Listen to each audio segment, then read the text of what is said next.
Hello everybody. Today I'm going to do a quick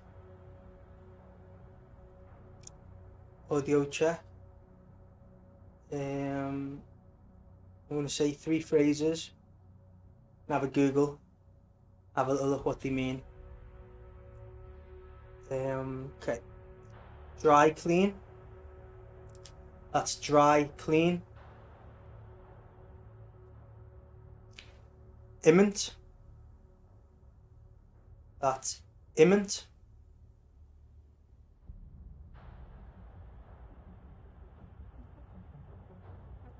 And Jed Boogs. That's Jed Boogs.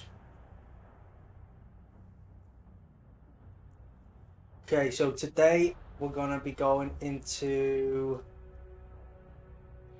playing The Division again in a bit. I've got a little video for that, for a little playthrough of that. But we're going to be looking at the Ukrainian situation, the Israeli situation, the Iranian situation. As much as these all sound strange and different, and they're all interlinked, and we're going to go through why they're interlinked, what's possibly around the corner, but also we're going to be looking into the past. First of all, what I want to get into is let's start from the history. Let's talk about Ukraine a little bit. Let's talk about Ukrainian history.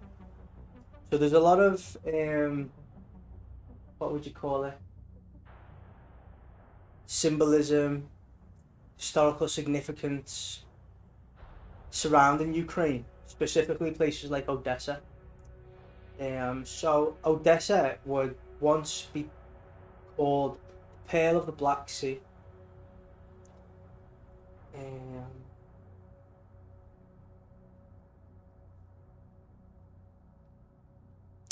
It's mentioned in Homer's book. I think it's not the Iliad, it's a different one. Odyssey. So Odessa is actually mentioned in Homer's book Odyssey. Many people don't know that there's a lot of Viking history coming from Ukraine. Lion of Judah. There's a lot of connections to the Aryan Israelites settled there. And mostly what I want to talk about today is the things like a lot of mentions about the use of swastikas in their regiments, in Ukrainian regiments, like the Azov battalion. Now, people always say things like the swastika is like an Indian peace sign, and then you've got people like obviously who are a little bit less educated think that it comes from Germany, stuff like that, but actually dates far, far back. In fact, in the Museum of Ukraine, there's a mammoth's tusk that's being decorated with a lot of symbols on it. This dates back to almost 15,000 years old. 15,000 years old. And that tusk actually has swastikas etched into it, which is interesting. It has connection to ancient Greek, Sanskrit. This is the swastika.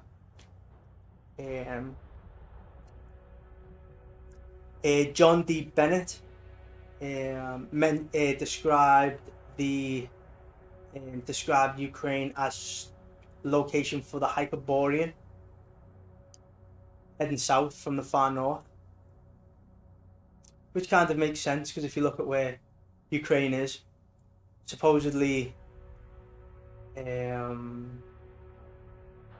we kind of come from this area, north. I suppose it wouldn't even be there, it would be a little bit higher.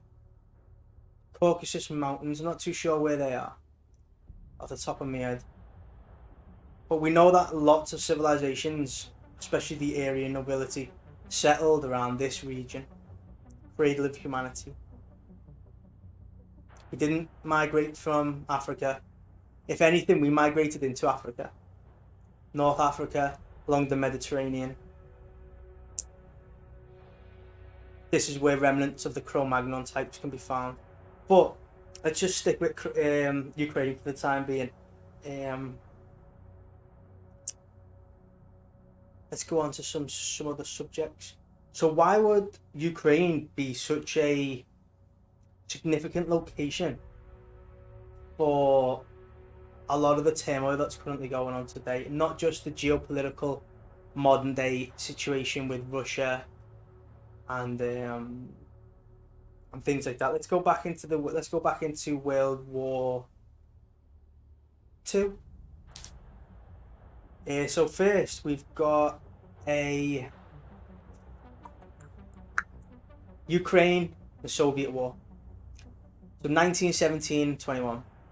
Ukrainian-Soviet War is the term commonly used in the post-Soviet Ukraine for the events taking place between 1917-21, nowadays regarded essentially as the war between Ukrainian People's Republic and the Bolsheviks. The war ensued soon after the October Revolution. The October Revolution, officially known as the Great October Socialist Revolution in the former Soviet Union, also known as the Bolshevik Revolution, was the revolution in which Russia, led by the Bolshevik Party of Vladimir Lenin, that was the key moment in the largest Russian Revolution in 1917, when Lenin dispatched Antonov's expeditionary group to Ukraine and southern Russia. Soviet historiography viewed the Bolshevik victory as a liberation of Ukraine. It always does. Anything that has anything to do with Marxism, leftism, it's always about liberation. Never about persecution of the Ukraine from occupation by the armies of the Western and Central Europe. Conversely, modern Ukrainian historians consider it a failed war of independence by the Ukrainian People's Republic against the Bolsheviks. The conflict was complicated by the involvement of the Revolutionary Insurgent Army of Ukraine, known as the Black Army. Now, what you find with a lot of these left-wing political groups is that these may say that they were anarchists and that they try to fight against, the Bolsheviks themselves, but usually they don't. They're actually funded by the same people and promoted by the same people. We got a lot of this today in the Western politics, especially in America, when you see things like the LGBTQ movement and Black Lives Matter and how they align together. Now, both of them, when you go and look at the people who started the movement, who fund the movement, push the movement, there is a Marxist element behind both of them, and the Marxist elements are the exact same of what we've seen coming out of the communist Russian state, the USSR. It's transgenderism. They pushed the same things with transgenderism. They pushed a lot of the science behind grooming children. They tried to legalize a lot of the underage sex, and mostly it's a lot where the sexual revolution, things like that, come from, especially coming from Berlin. These movements, that especially when it's to do with the Bolsheviks, when you look at the core elements of where these are coming from, they always come from a Jewish or Zionistic leaders. They put the money for it. They push the thing, and when you look at things like pornography in the West today, and you look at the owners and the people who own the pornography industries, as well as Hollywood and all this, and there's nowadays there isn't that much of there's such a blurry line between Hollywood and pornography. They're both pretty much exactly the same. They all hang around with each other. They all play around with each other. They all go to the same little parties, the same little mansions, same little islands. It's pretty sick. But the goal and the agenda behind what they're doing and what they're pushing is for that, and you can see that a lot today with things like in Hollywood movies. I mean, more and more in Hollywood movies, we're seeing children being used for comedic purposes in adult themed films. Like there was that film Cocaine Bear, which has literal children eating cocaine in that, but because it's a comedic, because it's placed as sort of like a comedic theme, it's not that bad. Even in Star Wars, in that, what was that Star Wars? In the Star Wars series Kenobi, there is an episode where the young girl, I forget her name, Leia, where she's running through a forest being chased by a lizard. I mean, you can't make this shit up. They are nuts. This is what they do. They the more and more and more you see children getting killed in things like the film It, whereas usually the child would be pulled off screen, or it would happen somewhere else or over here. But no, they're getting more and more brazen, and they're putting it in films so that you witness it, and you witnessing those things is them exposing you to it. And what are you going to do? You're not going to stand up in the middle of a theatre and kick off and say this is or anything like that, even though inside it's sickening to see. But that's just a film, it's just fake. Is it fake? If you're witnessing it happen, it's having the same psychological effect on you. You can say, well, it's not real. That's exactly what they're doing to try and get you out of the acceptance of it. The acceptance of it. They're exposing you to it slowly and surely. Exactly what eBay did when eBay changed its colour theme from yellow to white, I think. They changed it anyway, and rather than just changing it, which they tried to do, and loads of people moaned about it, they decided to do it slowly, step by step, and they just saturated the colour bit by bit, and people just did not notice. And that's essentially what they're doing now. And it's no wonder that the LGBTQ movement, which is run by these people, which is promoted by these big corporate companies owe allegiance to these people because they borrowed money from them. They are compromised by these people through honeypot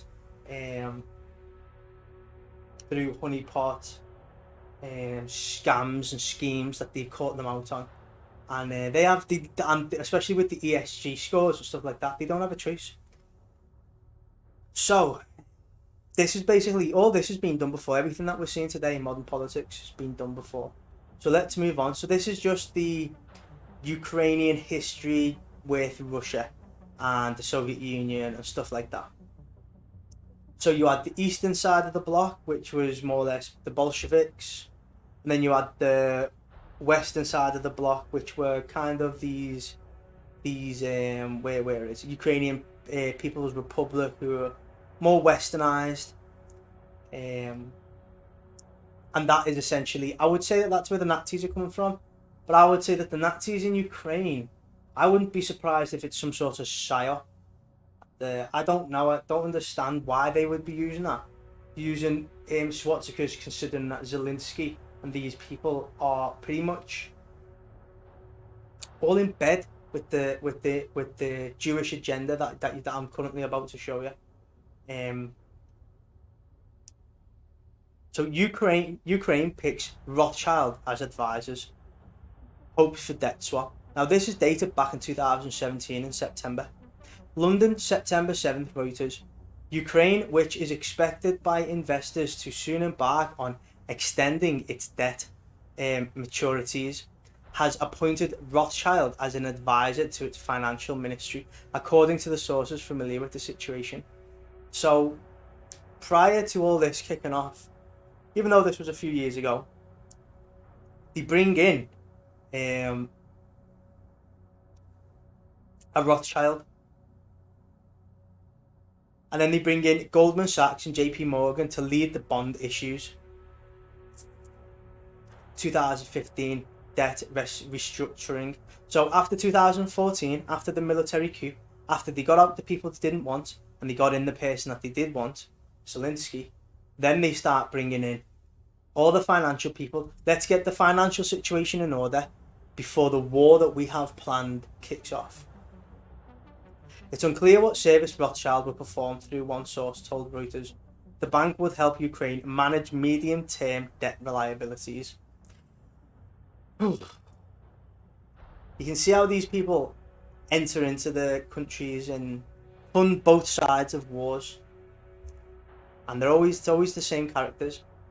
Markets have been expecting Kiev to come up with a plan on extending the maturity across its sovereign Eurobond curve in order to lighten its short-term debt service burden. A large number of bond payments are due annually between 2019 and 2027 as a result of the restructuring. What do we see right now in Kiev? A massive restructuring, and Russia is just as much part to play with this as you might as the West is as well. This is all part of one giant agenda, and I'm not sure where Putin lies with this. I'd say that he says some strange things connected to some strange people, and we'll get into that in a minute.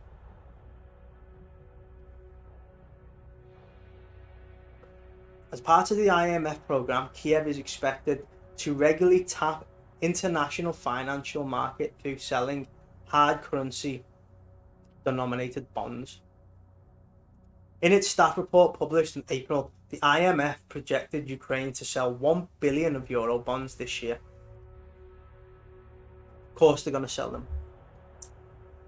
2 billion a year from 2018-2020 and 3 billion 2021. They knew this was coming. They know this was coming.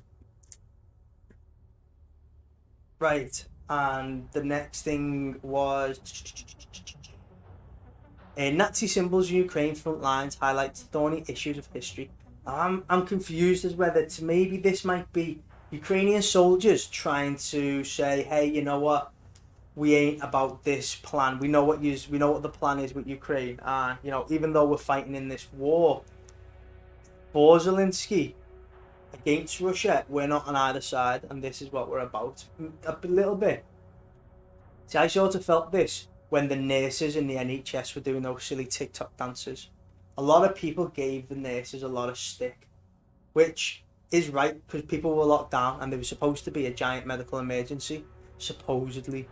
And these nurses were running around dancing and everything on TikTok in empty hospitals. Now this got me thinking, maybe this is a subliminal way, secret coded message from the nurses to the public saying, listen, we're in these hospitals. There's nothing going on in here. We've all been given gag orders. We've all had these staff meetings and we've all been told we're not allowed to talk about it. So we decided to make popular videos to expose the fact that we are in these hospitals doing nothing. There is no pandemic. Let's have a little read of this. Kiev, Ukraine. Since Russia began its invasion of Ukraine in February 2022, Ukrainian government and NATO allies have posted, then quietly deleted 3 seemingly innocuous photographs from their social media feeds. A soldier standing in a group, another resting in a trench, and an emergency worker posting in front of a truck. In each photograph, Ukrainians in the uniforms wore patches featuring symbols that were made notorious in the Nazi Germany and have since become part of the iconography of the far-right hate groups. The photographs and their deletions highlight the Ukrainian military's complicated relations with Nazi imagery, a relationship forged under both Soviet and German occupation during World War II. That relationship has been especially delicate because Russian President Vladimir Putin has falsely declared Ukraine to be a Nazi state and claimed he has used to justify his illegal invasion. See, he's been saying that it's a Nazi state and he's been saying he's fighting against these Nazis. But we know that Hillary Clinton and the Bushes and all these others, well, they're affiliated with the Nazis. They are full-blown Nazis.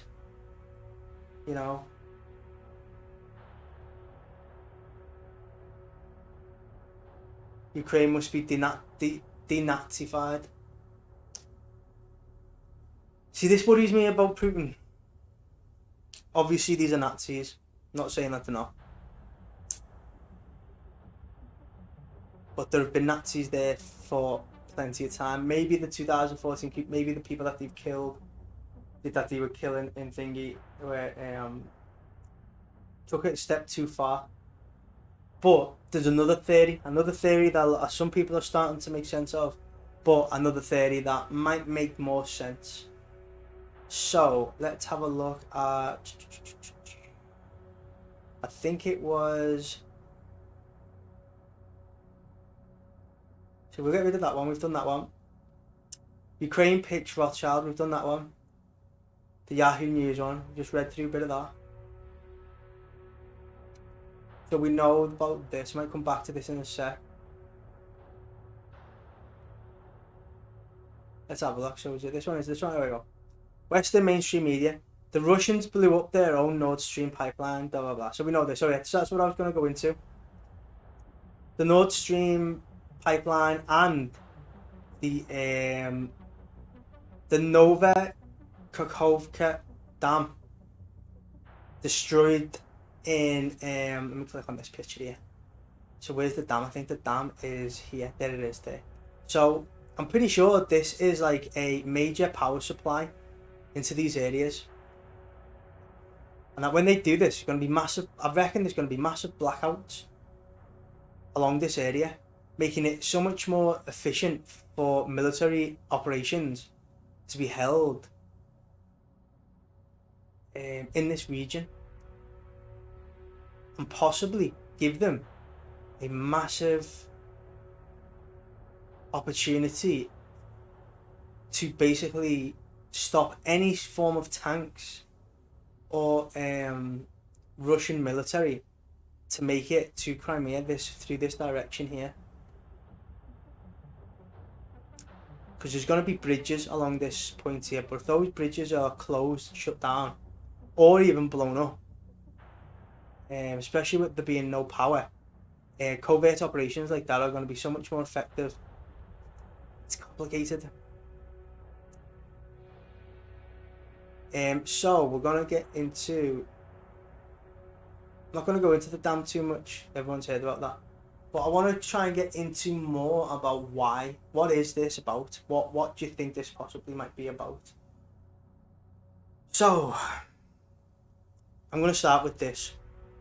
The Odessa catacombs. In Odessa, when someone's house settles oddly, or their water line breaks, or their pet goes missing, it's not uncommon for them to curse those goddamn catacombs.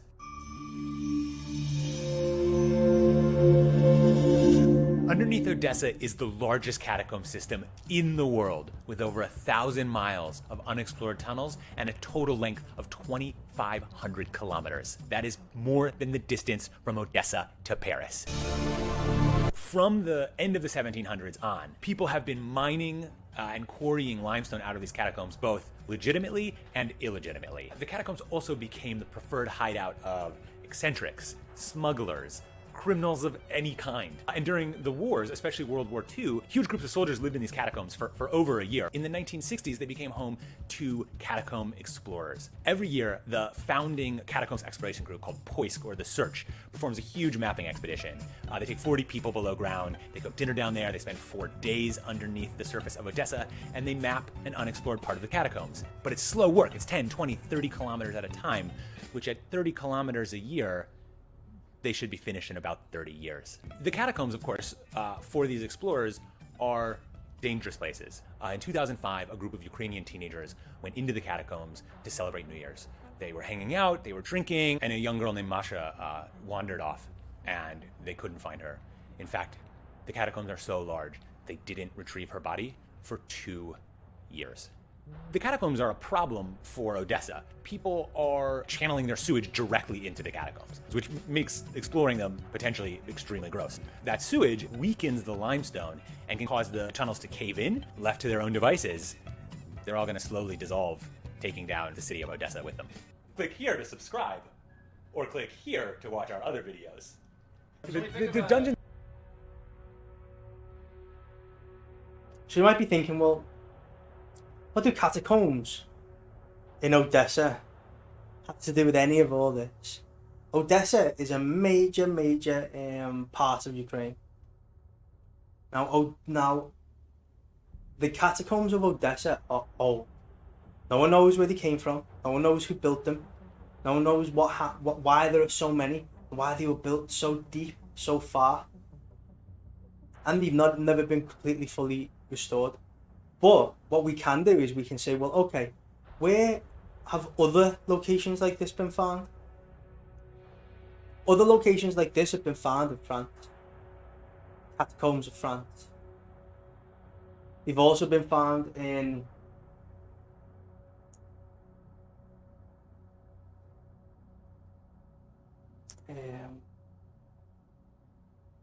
England, underneath London.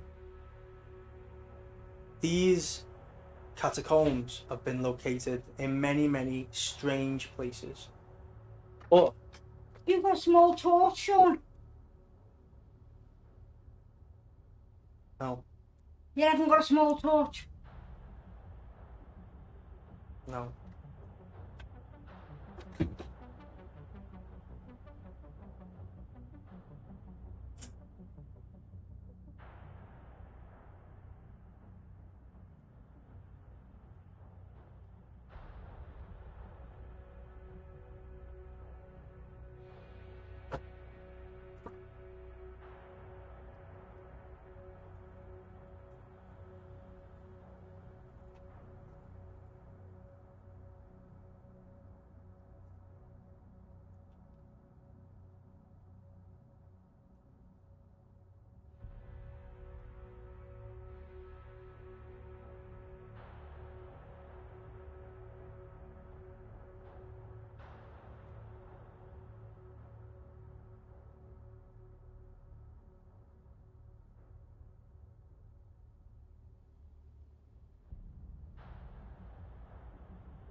Now, these catacombs, the catacombs in France are definitely somewhere that are worth looking into.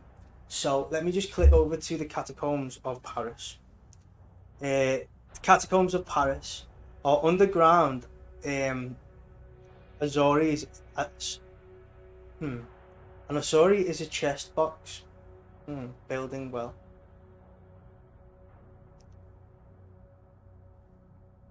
They hold the remains of 6 million people in a small part of the tunnel. Paris' ancient stone quarries extended south from the former city gate. This is blah blah blah blah. Now these were found. I'm pretty sure these were found.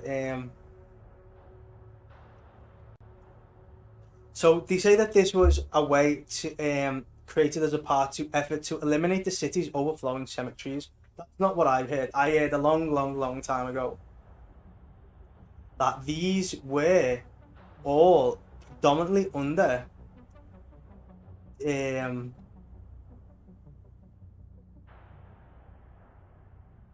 synagogues, Jewish synagogues. They were all underneath these synagogues, and the walls were literally the walls were covered in skulls, decorated with skulls.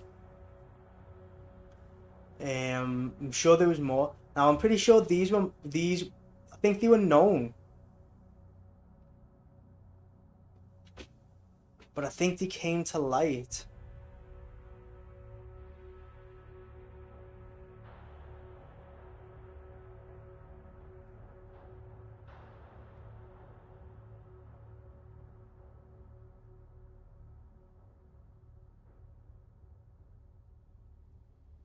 This is saying they were discovered in 1871.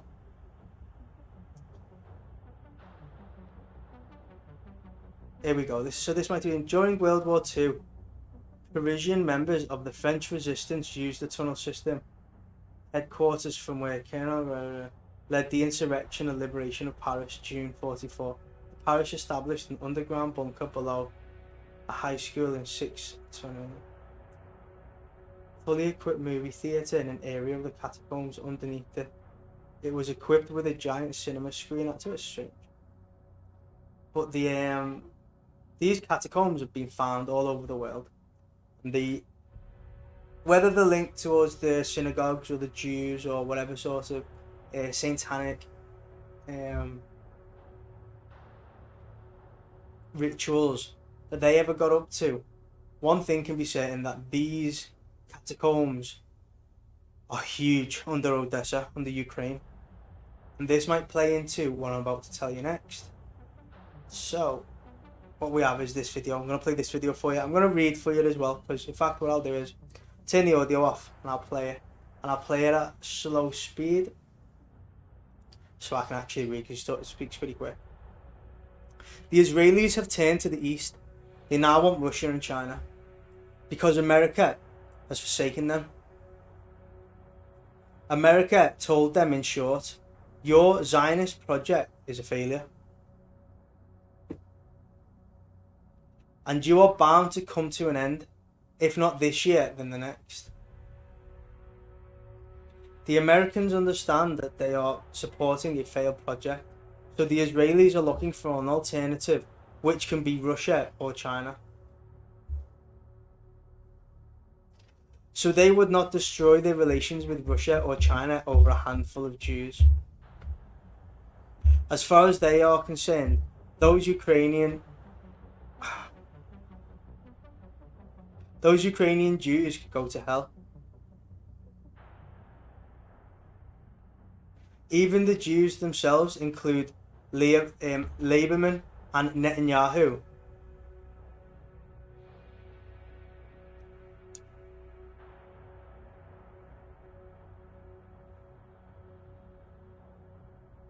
Are now convinced that Palestine cannot be the state of the Jews.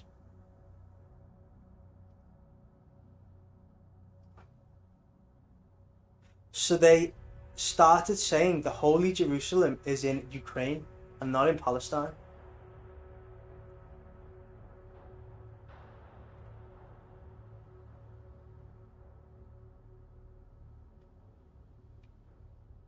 Ukraine is now the candidate to become the future Jewish state.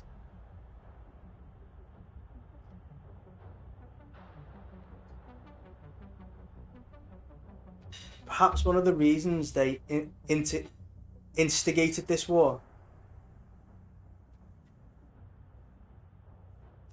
was to empty out Ukraine. The West is now convinced that the Jewish state is doomed, that the Zionist enterprise failed. What is the solution then?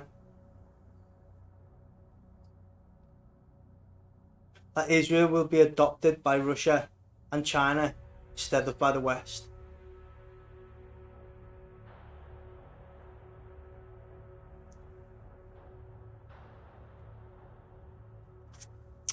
Or that there be an alternative state. The whole world knows about the Jewish state in eastern Ukraine.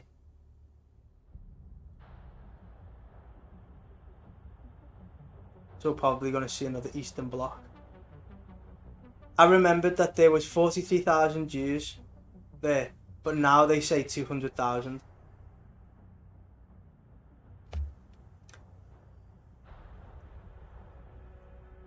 It is an independent state, and they did not want to spread the word about it.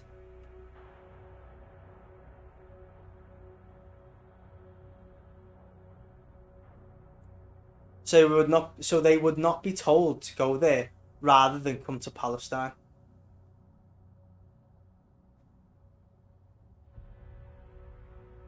They are now saying that the temple and biblical Jerusalem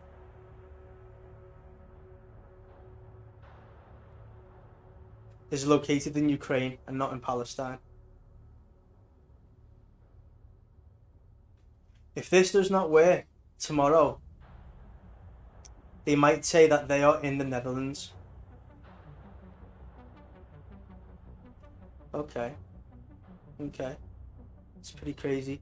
So, a lot of these things that they're saying are just making the whole situation even more confusing. Making it way more confusing for me. I don't know whether I'm coming or going. I don't know whether Putin's the good guy. I don't know whether Zelensky's the good guy. I don't know who's what, what's where. Who are the Nazis? Who are the communists? It seems like the water's so much more. The more deeper and deeper you get into it, the more complicated it becomes. This idea that he's put forward would sort of make sense, because we do know that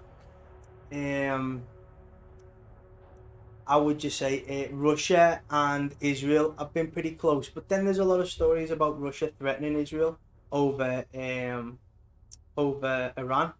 Sorry, let's just go over here to Iran. So another thing I don't understand is that Israel has such an important strategic position right here, because they're so close to the this location here. Now this is where all the trade comes from. When you order something and everything's made from China, it often comes through this trade route right here. It comes right the way through here. I would call this, and then also over here through the Gibraltar as well. But this location here is why it's so contested.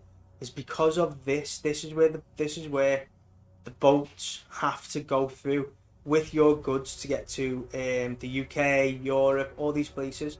So why would Israel give up such a strategic location on the world stage to go to Ukraine?